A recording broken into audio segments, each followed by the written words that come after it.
it's okay to have a little bit of a gut instinct in terms of how to approach this, right? So yes, there's expertise and experience, and obviously you have to blend the two for a solution. But sometimes we're just going after these, hey, this is going to be an educated guess, and we think this is going to be successful. There's a better way to do things, right? Tomorrow is not defined by today, and don't do it by yourself.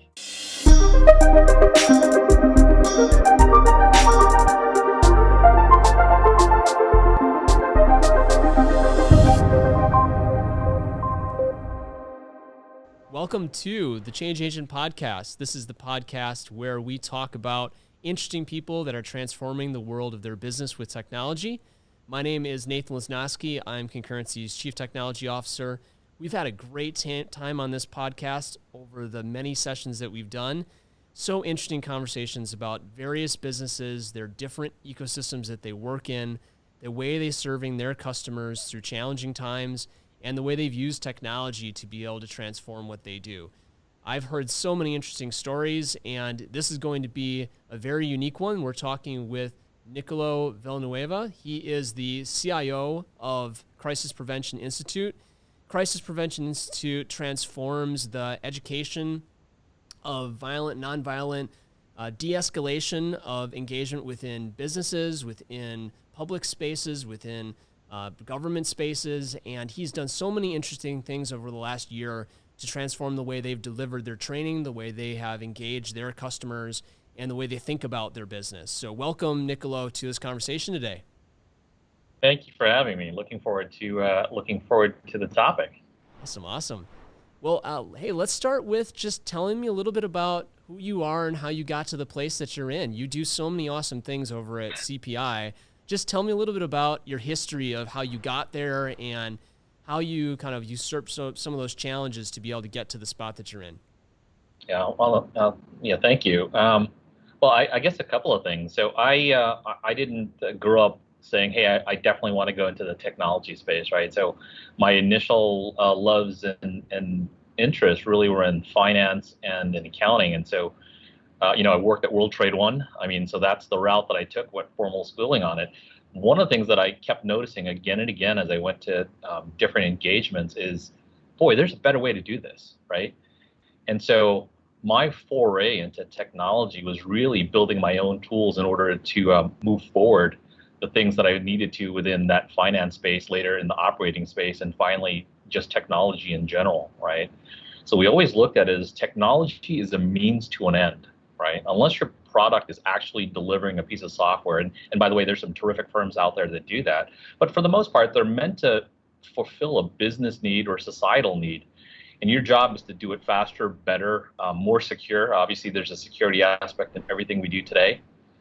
And I think that's what really motivated me, right? It's the ability to go out there and see how do you first of all, how do you identify the opportunities, and then how do you turn the kinetic to the transform the potential to the kinetic, so to take advantage of those. And I think that's whether it's within healthcare, whether it's within the training and crisis management space that I'm in today, it's always how do you do it better, right? And I will tell you what served me pretty well is having that finance and accounting background, and it's been 30 years since that time, but you always look at numbers to define how well you do. So yes, there is the aspirational, hey, it's a very cool aspect on how we approach things. But at the end of the day, you're trying to keep score, and numbers are a good way to do it. Yeah, that's good. That's good at breakdown. So tell me a little bit about CPI.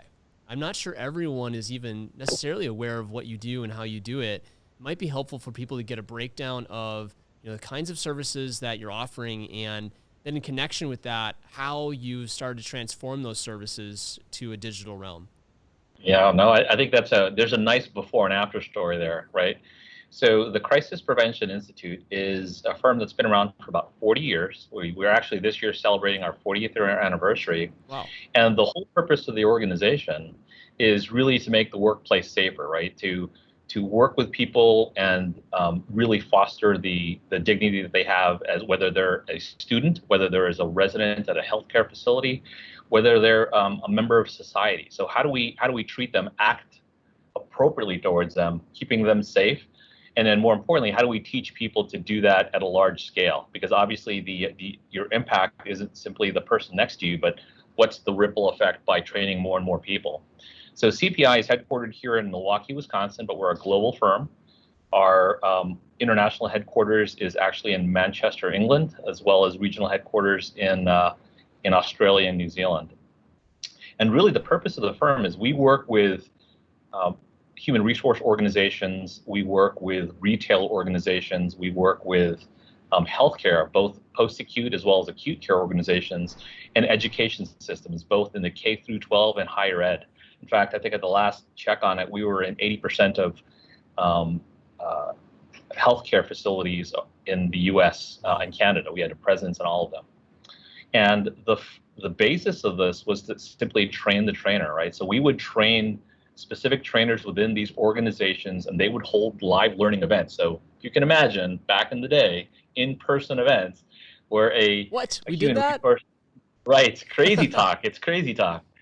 Where they would be working with, say, an emergency room staff to help identify the signs of crisis and how to de-escalate it. And in those final resort cases where physicals were necessary, how to do it in a non-violent way, I should say, a non-pain way, to keep the person or persons safe during those episodes. And as you can imagine, this transition now to from an in-person, and we train anywhere from 8,000 to 14,000 people a week, right? Or our trainers did, and we would end up supporting them. So transitioning that to now this pretty much either socially distant or digital and virtual way, especially for the verbal de-escalations, was transformative for us as a business. And I would tell you that if we were to have this conversation, about a year ago, and you were to tell me, hey, we're going to take all these hundreds of trainers and these 38,000 trainers in a corporate setting and transition all of them to virtual, we would have probably had a hearty laugh on it. But it's really something that we did over the space of literally a number of weeks, right? So necessity is obviously the mother of invention, and we really just drove that. Because despite kind of this interruption as a business, as a society, mental health, angst, social anxiety, physical anxiety, all that is actually ratcheting up. I think that, yes, there is definitely a healthcare epidemic that's going on, but what I hope people also realize, there's a mental health crisis going on as well. And I think that that's where we've seen more and more of the need for our services really go out. So we felt compelled not only as a business, but also as a member of society to continue being able to distribute our services and keep these people safe. Sorry, I was a little long-winded, but I hope that made sense. No, that made a ton of sense. And it's so interesting. You're absolutely right. How all the angst, the frustration, the sometimes being alone, and then getting out and seeing all the different things happening in our society, and how there's so much opportunity to help people to deal with that angst or that crisis in an appropriate way versus maybe an inappropriate way. It highlights the need for your organization even more perhaps than it was last year. Yeah, it's and I hate to say this, but there's always going to be that need until we transform as a broader society. But one of the areas that we've talked about is, yes, in a professional setting, whether that is a school or whether that is in an emergency room. But we found applications now in almost a different sort of setting than we normally would go after. So, for example, in a retail setting, the scenario where you have people in an belligerent attitude about wearing masks, about people standing in an election line during the election as well. So what we found is far more applicability outside of our normal scope that I think makes it just, for me, it's pretty satisfying knowing that you are actually fulfilling some of these needs that are out there. And frankly, when you look at the teachers, when you look at the healthcare folks, we actually have a huge presence in long-term care, so skilled nursing, assisted living, and how they're dealing with it, right? Except now they're dealing with anxious loved ones, parents, siblings. How do you do that in a safe setting? Because frankly, their heart's in the right place. They're just very emotionally driven right now. So, yeah, it's been satisfying seeing what that impact is, and looking forward to continuing that. So let's double click into the transformation that was necessary to deliver that training virtually. Now, what are some of the Yep. techniques that you used to be able to take what you did before and to be Yep. able to move that into a digital sense, or a way of delivering that training that allowed for you to hit all those new stakeholders? That's a great question, Nate. There's really two facets to that question, and the first is our global professional instructors, who are guys and gals that are ridiculously talented in the relationship building and the expertise, right, surrounding the skill. They've had to transform that into a virtual, into a virtual environment. So we did what a lot of folks have done, but I think we've had to do it at a pretty ratcheted level. So whether it was leveraging virtual training platforms, right? So Microsoft Teams, Blue Jeans, Zoom Meeting, etc. There was almost a wholesale review of what was out there, because not only did we have to deliver to our hundreds and thousands of instructors, or hundreds, comma, thousands of instructors, but also who they were training, right? So helping them being able to train to their own teams. So we set up a studio. We did the a professional level broadcast in terms of being able to project it. And that was really the first step. It's find out, how do we take that same experience? How do we get that same expertise, and how do we get the same levels? But how do we do it in that virtual fashion? Obviously, with the physical aspects on it, it was multiple angles on camera, one-on-one meetings, right? So we had to schedule one-on-ones to be sure that we ensured the fidelity of the actual training. Because just like a sports team, you're trying to learn on the training field, so it becomes muscle memory when you have to do it in the real world or during a game. So it was more than certainly just going through the motions for someone on the other side of the camera as they watched something. It was, hey, show me how it's done. I will tell you, the instructors were very creative in how they did it. So, man, if I tell you how many mannequins I saw, or big stuffed dolls that people were working with, those carnival bears that people wrestled around, Yeah. they obviously weren't wrestling with them, but they were using them to approximate some of these skills on an ad hoc basis. And obviously, there's a little more of a discipline on that from a product launch side, but it was pretty insightful. I think the other thing we took a look at too is the people that we're working with, nurses, right, teachers, for the most part, human resource officers. We almost were working in a consumer level world, no longer a business organization, right? So their home network, how are they set up? Do they understand how to use these technologies? Because keep in mind that the consumerization for a lot of this stuff, the level of sophistication was not that high early in 2020. Obviously, I think that's expanded, but it was really an eye opener, because we ramped up our help desk teams to start talking with individuals sitting at their kitchen tables, right, as opposed to someone working with an IT individual in a large hospital or a large university system. So very transformational in terms of how we approached it. And I think what really got us through was the very focused client advocates and the whole user experience discipline that we've built up to walk me through how would I do this on a regular basis. One fun fact that we took a look at early on is, we still had to be very mindful from a security perspective. So there were some issues with some of the platforms that are out there early on, especially from vulnerabilities and whatnot. So when we chose the collaboration platforms, we had a limited selection to pick from until the others kind of matured in their patching and security practices. And we all know some of those early nightmares that a lot of organizations went through. So we were able to bypass most of those, if not all of them, simply because our cybersecurity teams vetted everything we leveraged going to market.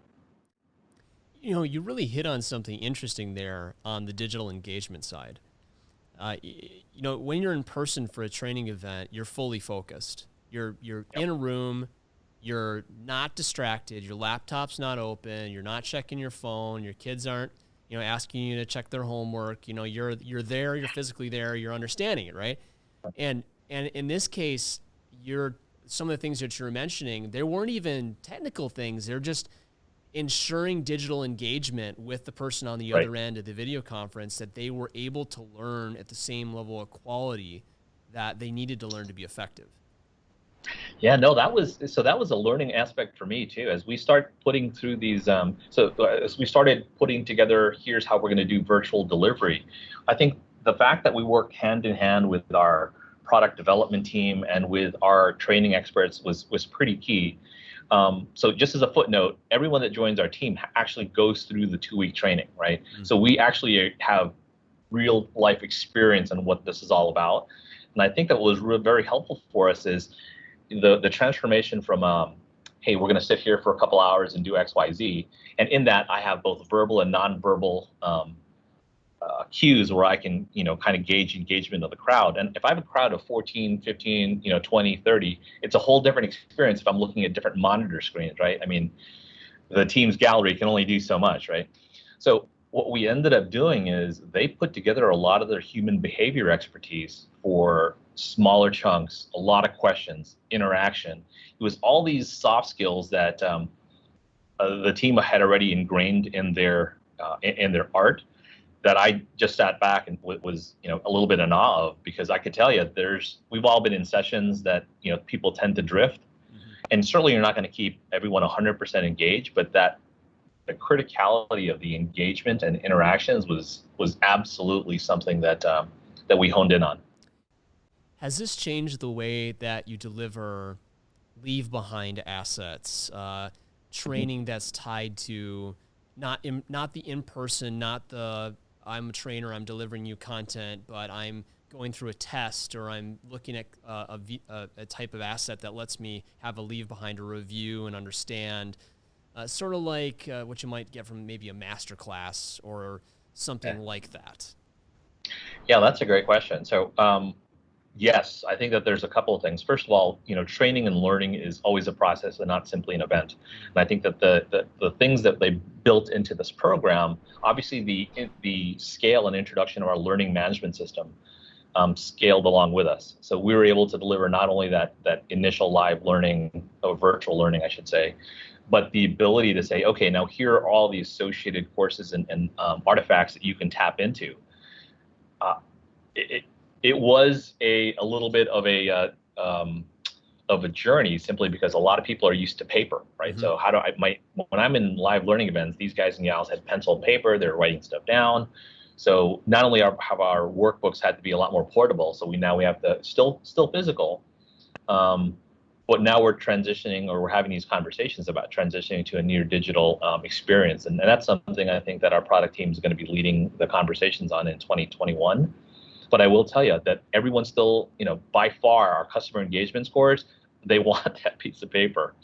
And all the subsequent events and periodic micro learnings will support that, and they'll continue to use that as the kind of their fulcrum for everything that they're doing. But great question. It's something that we had to actually tackle. Has the extent to which, and this may not be something you've even dug into yet, we haven't talked about this, but has the extent to which, now that you're delivering the content directly to an individual, you're not coming to a room where the individuals are present, right, and you're giving them a workbook. Like you're in a sense like usurping the room, and you're going directly to their house or wherever they happen to be, right? Has that enabled you to build a stronger, sustained relationship from a training perspective with that person, whether it means now you have their contact information, you can connect them into the sustained, post live learning experience, or have you built a connected experience that you're thinking about to that now person to person connection that you've built with them? Yeah, I think it's a great, insightful way to look at it. We have, and I think that one of the things that was very fortuitous for us is we actually brought in our data engineering team and our data scientist team, and they were right now going through how do we exactly, first of all, how do we document that experience? Our marketing teams are working on how do we nurture that experience, because the reality of it is, if I'm working with Nate or Nicola or Kim, what's going to end up happening is that's a relationship I'm establishing, right? So yes, I work with the firm itself, but you and I, or the three of us, or that small group, is starting to build a lot of those informal relationships. So absolutely, I think that that's fundamentally, I don't want to call it rewired, but I think that's opened up some new avenues and paths for communication and relationship that maybe wouldn't have been available in the past, because now that individual one-on-one relationship really is starting to come to the forefront. Really interesting. So you mentioned that if you went a year ago and we told you, like, you know what, in 2 weeks, you're going to be delivering all this content digitally and you're just going to do it, and there wasn't a pandemic, you'd be like, well, whatever, that's going to be a 3-year journey or a 2-year journey. Right. We'll kind of eventually get there, you know? Yeah. And if anything, the pandemic has crushed the digital transformation into a very short period of time, then we had to react to it and do something with it. What were the hurdles that you had to get through in that process beyond just delivering the technical training vehicle and getting them connected to it? Were there blockers in terms of, we can't do this, the customers aren't going to like it, it's not going to get an effective experience? You know, what were those blockers, and how did you get past those blockers with your 2-week or 3-week period? Yeah, wow, that's so there was a couple of things that really came on. The first is, just like anything else, we've got a lot of very bright guys and gals on the team, and we can be paralyzed in analysis and committee as we start looking through this, right? One of the things CPI is very fortunate enough to have is a very visionary president, and one of the things she had laid out is, hey, this is what we need to do. Gauntlets thrown, right? And this was like red meat to the team. They're like, okay, if you're tossing this out there, we're going after it. So we had a fail fast mentality that we went, we're an agile shop anyway, but we usually do 2-week sprints, not a day and a half or 2-day sprints. But we really went after it and just started iterating through the process, because we can sit there. I don't need a focus group. I mean, there's again, time permitting, there's obviously different ways to do it, but we went at it with a fail fast mentality, right? So we just went through a lot of prototypes. We stood up a ton of straw man, and frankly, we learned not how to do things. A lot of our long-standing relationship with these clients. So most of our certified instructors have been with us for a number of years, right? And we have a small group that we ended up using and said, hey, do you guys want to guinea pig with us? And they were, by the way, these are the same guys and gals that were also raising their hand and said, hey, my team needs this. How can I participate? So we failed fast as a team, and then eventually that led to a lot of success. Mm-hmm. But we weren't afraid of saying, okay, listen, we tried that didn't work, or it didn't work as well as it could have. And we ended up going after it. I think the second thing also is, it's okay to have a little bit of a gut instinct in terms of how to approach this, right? So yes, there's expertise and experience, and obviously you have to blend the two for a solution. But sometimes we're just going after these, hey, this is going to be an educated guess, and we think this is going to be successful. So yeah, we were very aggressive in that. It's been the teams and I would say our customers were very gracious in the process. But again, that type of almost extreme environment was something I wouldn't necessarily have embraced, in 2019, but that became the norm certainly in early 2020. Yeah, I'm glad that you brought up the agile nature and the go with your gut aspect of that, because I think many organizations, they get to the analysis paralysis stage, especially pre-pandemic, and right. It prevents them from transforming at the rate that they need to in order to be competitive within the market. And this wasn't just about being competitive. It was, in fact, it was about just continuing to survive in the market in a sense and then thrive. And the ability to get something out there and let people react to it and receive the feedback, iterate, and in a sense, go with your gut and then react to that and have your customers tell you it didn't work or it did work. It's a lot right. faster, and oftentimes builds a greater partnership with your customers than going out and doing a bunch of focus groups and then trying to create something over 6 months. So it's effective in non-pandemic times, and it was critical during this period.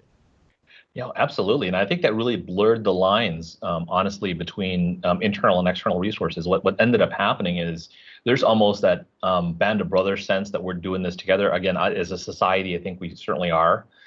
But keep in mind, if our ultimate, if you want to call it customer, is that guy or gal in a nursing home, and we're trying to make sure that they're safe. If we're working with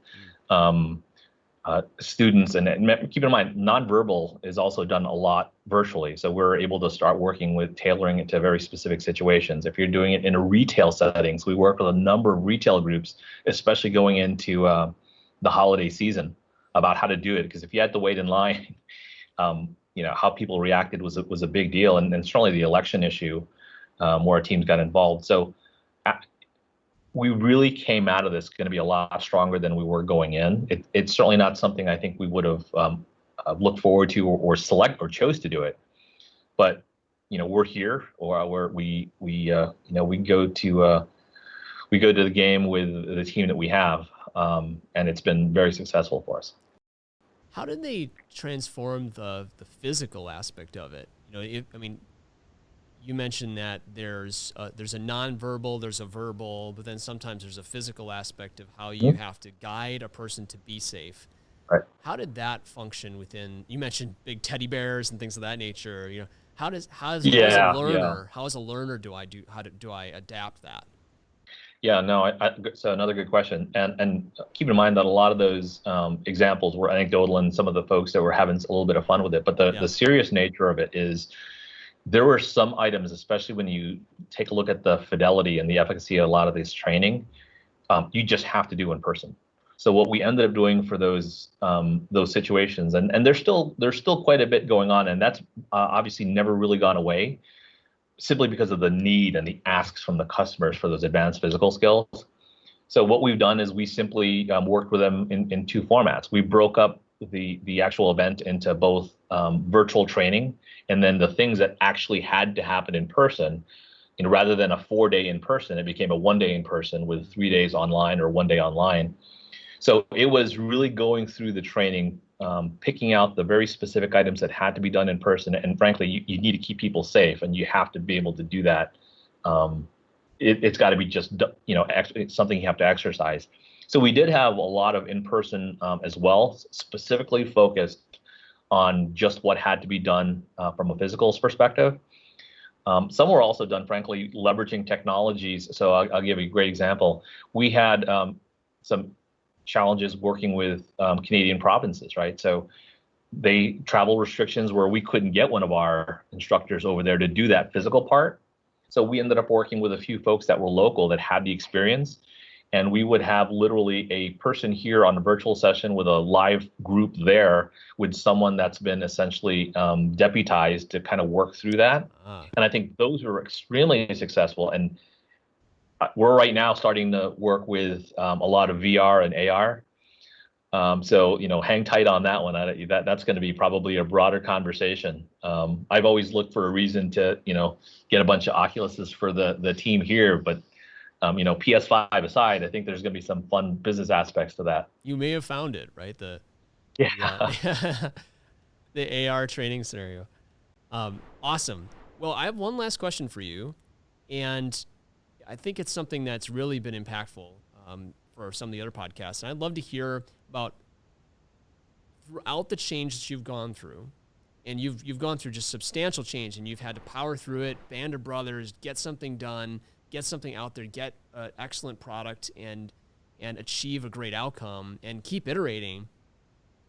Who are people in your life that have prepared you for that moment?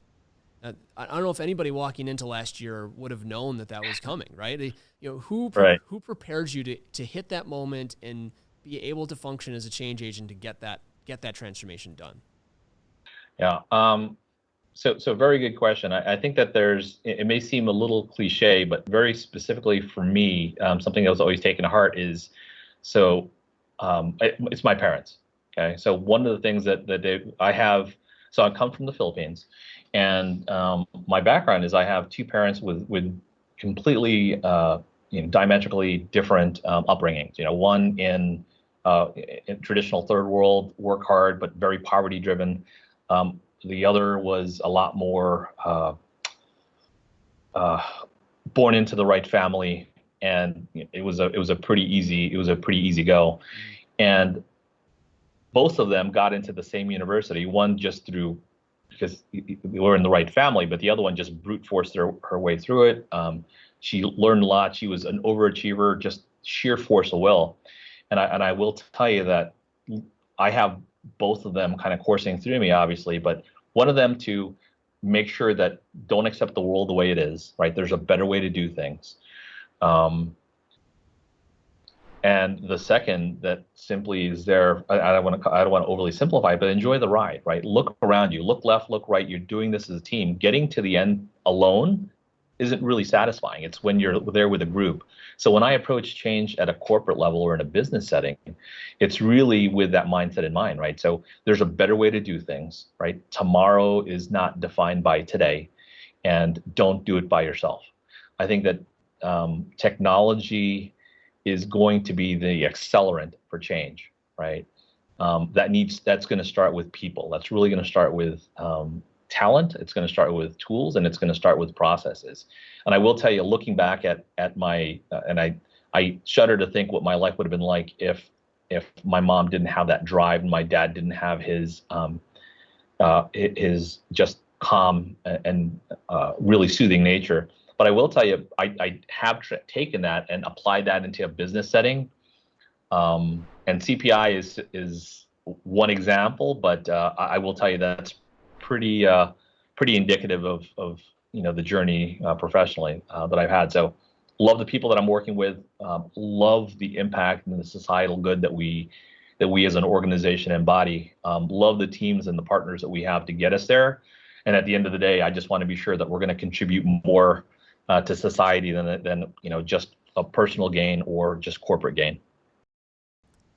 Wow. Yeah, that is a great story, and it's a great understanding of how you got to where you are, and also inspires us to be able to take on some of those same properties. So thank you so much for sharing that, Nickolo. I appreciate it. Thank you for having me. Oh man. Well, what a great podcast. Thank you again for Nickolo sharing all the stories from CPI and the transformation that they went through.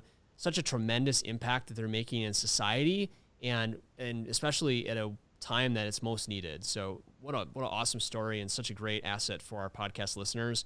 We will see you next time on the Change Agent Podcast. Thank you to our guests, and also thank you to all of our listeners for joining us today.